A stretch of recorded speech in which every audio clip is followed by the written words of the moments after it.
Okay. So good day dear students. So நம்ம இப்போ என்ன டிஸ்கஸ் பண்ணிகிட்ருக்கோம் அப்படின்னா சிபிஎஸ்சி கிரேட் 10 ஃபிசிக்ஸில் chapter 1 light reflection refraction. So அதை கண்டினியூஸாக வீடியோஸில் பார்த்துட்ருக்கோம். இன்றைக்கி நம்ம அந்த சாப்டரில் தான் என்ன பண்ண போகிறோம், ஒரு டாபிக் படிக்க போகிறோம். அதுக்கு முன்னாடி நம்ம படித்த ஒரு சில விஷயங்கள் என்ன அப்படின்னா, we have studied about reflection. சரிங்களா, ரிஃப்ளெக்ஷன் படித்தோம். ஸோ நீங்கள் ஃபஸ்ட் வீடியோ பார்த்துருந்தீங்கன்னா உங்களுக்கு தெரிஞ்சிருக்கும். ஸோ நான் லைட் பற்றி எக்ஸ்பிளைன் பண்ணேன். ஸோ நீங்கள் அந்த வீடியோஸ் பார்க்கல அப்படின்னா நான் டிஸ்கிரிப்ஷனில் கொடுக்குறேன், நீங்கள் அதை பாருங்கள். ஸோ நான் லைட் பற்றி எக்ஸ்பிளைன் பண்ணும்போது ஒரு விஷயம் சொன்னேன். என்ன அப்படின்னா, ஸோ லைட் இருக்கிறதுனால தான் நம்ம ஆப்ஜெக்டை பார்க்க முடியுது. In case if there is no light we will not be able to see the object around us. Okay. So அப்போ லைட் இருக்கிறதுனால தான் நம்மளால் ஆப்ஜெக்ட்ஸ் வந்து என்ன பண்ண முடியுது, பார்க்க முடியுது. இன்னொரு விஷயம் என்னென்னா, லைட் ரிஃப்ளெக்ஷன் நடக்கிறதுனால தான் நடக்கிறதுனால தான் நமக்கு ஆப்ஜெக்ட் தெரியும். ஃபார் எக்ஸாம்பிளுக்கு நமக்கு இங்கே ஒரு ஆப்ஜெக்ட் இருக்குது அப்படின்னா, இப்போ ஒரு சின்னதாக ஒரு டேபிள் இருக்குன்னு வச்சுக்கோங்க. ஓகேங்களா. ஸோ நமக்கு இங்கே ஒரு டேபிள் இருக்குது அப்படின்னு வச்சுட்டிங்க அப்படின்னா, ஸோ இந்த டேபிள் நமக்கு தெரியுது. ஸோ அதுக்கு காரணம் என்ன அப்படின்னா, இதில் படக்கூடிய சம்திங், இதில் ஒரு சோர்ஸ்லேருந்து படக்கூடிய லைட், மேபி சன்லைட்டாக இருக்கலாம், இல்லை டியூப் லைட்டாக இருக்கலாம், ஏதோ ஒரு சோர்ஸ். ஸோ நம்ம வீட்டில் இருக்கக்கூடிய சிஎஃப்ல இருக்கலாம், ஏதோ ஒரு சோர்ஸ் ஆஃப் லைட். அந்த சோர்ஸ் ஆஃப் லைட்லேருந்து வரக்கூடிய லைட் இந்த டேபிளில் பட்டு அது நமக்கு ரிஃப்ளெக்ட் ஆகி நம்ம கண்ணுக்கு போகுது. சரிங்களா. ஸோ இதனால தான் நமக்கு இந்த ஆப்ஜெக்ட் தெரியுது. அப்போ ரிஃப்ளெக்ஷன் இல்லை அப்படின்னா இந்த ஆப்ஜெக்ட்ஸ் வந்து நமக்கு தெரியாது. சரிங்களா. ஸோ ரிஃப்ளெக்ஷன் ரொம்ப ரொம்ப இம்பார்ட்டன்ட். ஸோ லைட் ப்ரெசண்ட்டாக இருக்கணும். அப்புறம் அந்த லைட் வந்து ஆப்ஜெக்ட்னால ரிஃப்ளெக்ட் பண்ணப்படணும். அப்படின்னா தான் நமக்கு ஒரு ஆப்ஜெக்ட் வந்து விசிபிளாக தெரியும். சரிங்களா. ஓகே. ஸோ இப்போ உங்களுக்கு ஒரு சின்ன கொஸ்டின், எல்லா ஆப்ஜெக்ட்டும் லைட்டை ரிஃப்ளெக்ட் பண்ணுமா? ஒரு சின்ன எக்ஸாம்பிள் எடுத்துக்கிட்டோம் அப்படின்னா, நம்மகிட்ட ஒரு மிரர் இருக்குது. ஸோ அந்த மிரரை நீங்கள் சன்லைட்டில் காட்டுறீங்க. ஸோ அந்த மிரரை நீங்கள் இப்படி சன்லைட்டில் வைக்கிறீங்க அப்படின்னா, ஸோ அந்த மிரரை வந்து என்ன பண்ணுறோம், இப்படி சன்லைட்டில் நீங்கள் பிடிக்கிறீங்க அப்படின்னா, ஸோ அந்த மிரரில் படக்கூடிய லைட் வந்து என்ன ஆகும் அப்படின்னா, ஒரு இடத்துல வந்து என்ன பண்ணும், விழும். ஒரு இடத்துல அந்த லைட்டோட மிரர்லேருந்து பட்டு அந்த லைட் வந்து என்ன பண்ணும், ஒரு இடத்துல ஃபால் ஆகும். சரிங்களா. ஸோ இது நம்ம கிளாஸ் ரூமில் அடிக்கடி ஃபீல் பண்ணியிருப்போம். இப்போ நம்ம விண்டோ பக்கத்தில் உட்காந்துருக்குறோம் அப்படின்னா, நம்ம வாட்சில் சன்லைட் படுது அப்படின்னா, நம்ம வாட்ச்லேருந்து அது என்ன பண்ணும், ரிஃப்ளெக்ட் ஆகி நம்மளோட வால்ஸ்லேயோ இல்லை சீலிங்ஸ்லேயோ எங்கேயோ என்ன பண்ணும், அந்த ரிஃப்ளெக்ஷன் விழுறது நம்ம பார்த்துருக்கோம். சரிங்களா. ஸோ அது ஒரு பாலிஷ்டு சர்ஃபேஸ், அதில் வந்து என்ன பண்ணுது, ரிஃப்ளெக்ஷன் நடக்குது. ஸோ இதே மாதிரி ஒரு சில்வர் பிளேட் இல்லைனா ஒரு சில்வர்டு ஆப்ஜெக்ட் எடுத்துக்கிட்டிங்க அப்படின்னா, அதில் லைட் படும்போது ரிஃப்ளெக்ட் ஆகிறத நம்ம பார்க்க முடியும். ஸோ இப்போ கொஸ்டின் என்னென்னா, எல்லா ஆப்ஜெக்ட்டும் ரிஃப்ளெக்ட் பண்ணுமா, இல்லைனா ஒரு சில ஆப்ஜெக்ட் மட்டும் தான் ரிஃப்ளெக்ட் பண்ணுமா, பாலிஷ்டு ஆப்ஜெக்ட் மட்டும் தான் ரிஃப்ளெக்ட் பண்ணுமா, ஸோ இல்லைனா எல்லா ஆப்ஜெக்ட்டும் ரிஃப்ளெக்ட் பண்ணுமா, இதுதான் கொஸ்டின். சரியா. ஸோ உங்களுக்கு ஆன்சர் தெரிஞ்சதுன்னா 1 செகண்ட் பாஸ் பண்ணிவிட்டு கமெண்ட் பண்ணுங்கள். ஓகே. ஸோ இப்போ நம்ம ஆன்சர் பார்த்துடலாம். சரிங்களா.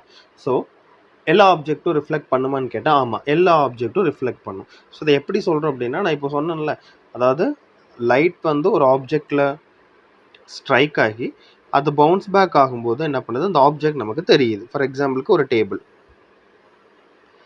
இந்த டேபிளில் லைட் வந்து என்ன பண்ணும், ஹிட் ஆகி அதுலேருந்து பவுன்ஸ் ஆகி, ஸோ அது நம்மளோட கண்ணுக்கு ரீச் ஆகும்போது நமக்கு அந்த ஆப்ஜெக்ட் தெரியுது. அப்போ எல்லா ஆப்ஜெக்டும் என்ன பண்ணுது, லைட்டை ரிஃப்ளெக்ட் பண்ணுது. So all the object reflects light. So அதனால தான் லைட்டை வந்து நம்மளால் பார்க்க முடியுது. சரிங்களா. ஸோ இப்போ உங்களுக்கு இன்னொரு கொஸ்டின், இப்போ டிரான்ஸ்பரண்ட் ஆப்ஜெக்ட் லைட்டை ரிஃப்ளெக்ட் பண்ணுமா? ஸோ டிரான்ஸ்பரண்ட் ஆப்ஜெக்ட்னா என்னது, it allows the light to pass through it. சரிங்களா. ஸோ இப்போ டிரான்ஸ்பரண்ட் ஆப்ஜெக்ட் லைட் வந்து ரிஃப்ளெக்ட் பண்ணுமா? எஸ், டிரான்ஸ்பரண்ட் ஆப்ஜெக்ட்டும் லைட்டாக என்ன பண்ணும், ரிஃப்ளெக்ட் பண்ணும். ஓகே. பட் ஆனால் லைட் வந்து அது வழியாக பாஸ் ஆகிடும், பிறகு எப்படி ரிஃப்ளெக்ட் பண்ணும் அப்படி கேட்டிங்க அப்படின்னா, ஸோ எல்லா ஆப்ஜெக்ட்டும் லைட்டை ரிஃப்ளெக்ட் பண்ணும், அதனால தான் நமக்கு தெரியுது. பட் இந்த amount of reflection may differ. Okay. ஒரு சில ஆப்ஜெக்ட் வந்து அது மேலே விழக்கூடிய மேக்ஸிமம் அமௌண்ட் ஆஃப் லைட்டை வந்து ரிஃப்ளெக்ட் பண்ணும். Like example like mirror, polished surface, இப்போ இந்த சில்வர் பிளேட். ஸோ இதெல்லாம் என்ன பண்ணிடும் அப்படின்னா, அதில் படக்கூடிய மேக்ஸிமம் அமௌண்ட் ஆஃப் லைட்டை ரிஃப்ளெக்ட் பண்ணிடும்.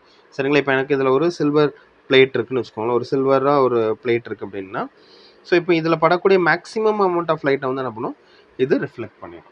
ஸோ இதுவே பாலிஷ்டாக இல்லை கொஞ்சம் டல் சர்ஃபேஸாக இருந்துச்சு அப்படின்னா, it reflects a partial amount of light. அதோட அமௌண்ட் ஆஃப் ரிஃப்ளெக்ஷன் கம்மியாகும். பட் ரிஃப்ளெக்ஷன் ஆகாதுன்னு இல்லை, அமௌண்ட் ஆஃப் ரிஃப்ளெக்ஷன் என்ன பண்ணும், கம்மியாகும். சரிங்களா.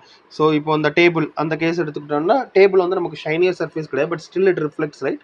But it cannot reflect light reflect light as silver plate reflects.